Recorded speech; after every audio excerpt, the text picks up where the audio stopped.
The Crow Calls by Sanjabati Chakraborty. Read by Sanjabati Chakraborty. I opened my eyes. Standing at the top of a hill, all around me I can see countless fields, dotted with dark green trees and the occasional red brick cottage.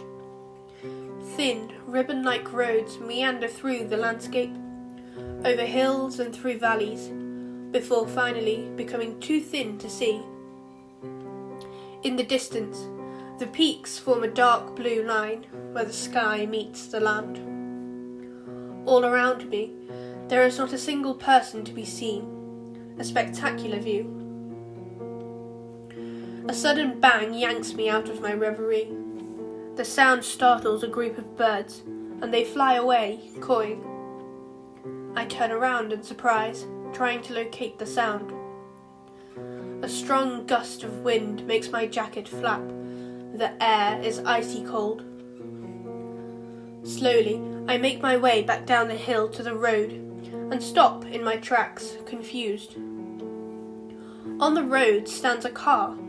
It is old and silver, and the exhaust is smoking slightly, filling my nostrils with the harsh smell of fuel.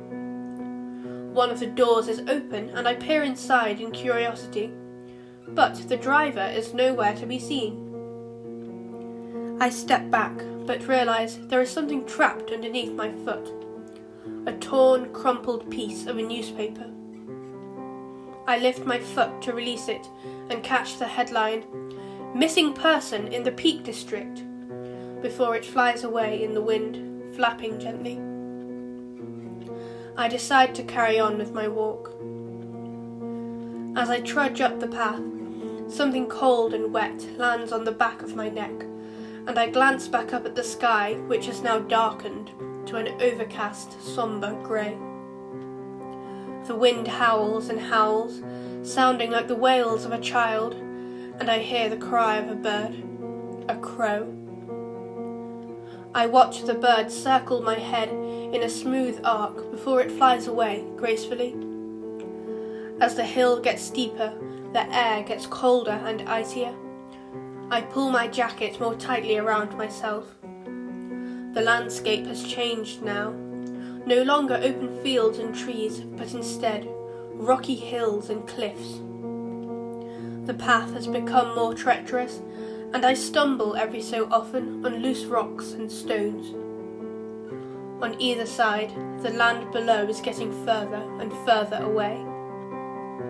My foot catches on a jagged piece of rock, and I accidentally send it over the edge of the path. I watch as it falls through the air, then hits the ground with a remote thud. In the distance, again I hear the screeching of a crow. Up the hillside I continue, unconsciously putting one foot in front of the other. I do not notice that as I walk I am being surrounded by crows, by their charcoal black bodies and their unceasing squawking. Only when I become aware that I am no longer walking on concrete do I see that the path has gradually dwindled and now has finally turned non-existent.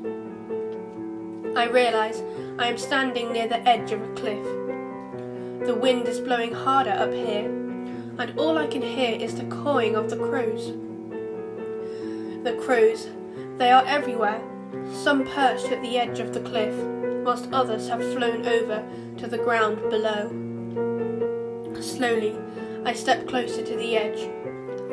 Somewhere inside me, I know there is something wrong about this place, something unnatural, something not meant to be, but still, I step closer. I reach the edge of the precipice. The birds at my feet do not move or register my presence. As if in slow motion, I look down at the ground below, in my mind already knowing what I am going to see. There, sprawled on the rocks, is the body of a man, his head and the grey stones around him smeared in blood. His corpse is surrounded by the crows pecking at his flesh, their shiny black bodies covering his in a deadly embrace. What little is left of the man's face is peppered with red holes, and his clothes are ripped and torn from the crow's greedy beaks. Through my horror, my eyes land on his jacket. It's a dark blue one, with a thin hood and a logo on the left-hand side. But the logo is now stained red with blood. Something about the jacket is strangely familiar, and then I realize why. Numbly, I look down at myself, to the left pockets of my jacket, and see the logo, once white but now dark with blood.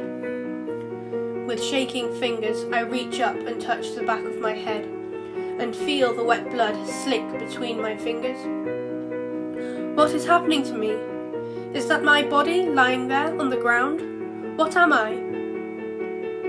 Without thinking, I throw myself off the edge of the cliff with a helpless howl, and I feel myself falling down and down. I close my eyes, waiting for something, waiting for anything. I open my eyes. I am standing at the top of a hill, and all around me I can see countless fields, dotted with dark green trees and the occasional red brick cottage. Thin, ribbon-like roads meander through the landscape, over hills and through valleys, before finally becoming too thin to see.